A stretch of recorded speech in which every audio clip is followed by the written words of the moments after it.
Voici un dipneust, un poisson pas comme les autres. Contrairement aux autres poissons, il peut respirer aussi bien dans l'eau que sur la terre ferme. Mais s'il ne remonte pas à la surface toutes les 30 minutes pour prendre une grande bouffée d'air, il risque de se noyer. Cependant, grâce à cette capacité, il survit même en période de grande sécheresse.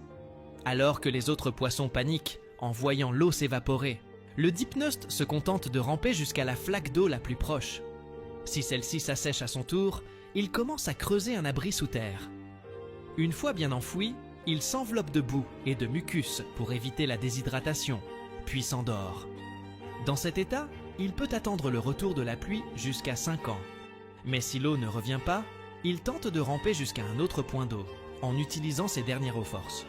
Ce comportement unique fait de lui l'un des poissons les plus résistants de la planète.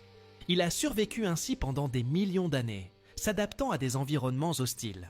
En ce qui me concerne, le but pour moi ou encore l'objectif n'est pas de parler de ce poisson dipneust dont il est sujet dans cette vidéo, mais plutôt de relever deux éléments qui le caractérisent.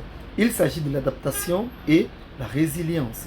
S'adapter, c'est accepter de changer dans le changement.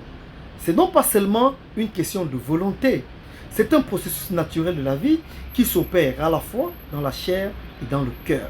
C'est également une combinaison de formation et de nutrition du cœur. Les causes peuvent en être le regret, l'humiliation, la perte d'identité, le mépris et le tort. Quant à ce qui concerne la résilience, c'est une capacité ou encore c'est la capacité de se relever face à l'adversité. Mais aujourd'hui, la résilience ne consiste plus seulement à s'orienter ou à orienter sa vie pour connaître le succès, mais c'est de rechercher la merveille ou encore de cultiver l'art de rebondir.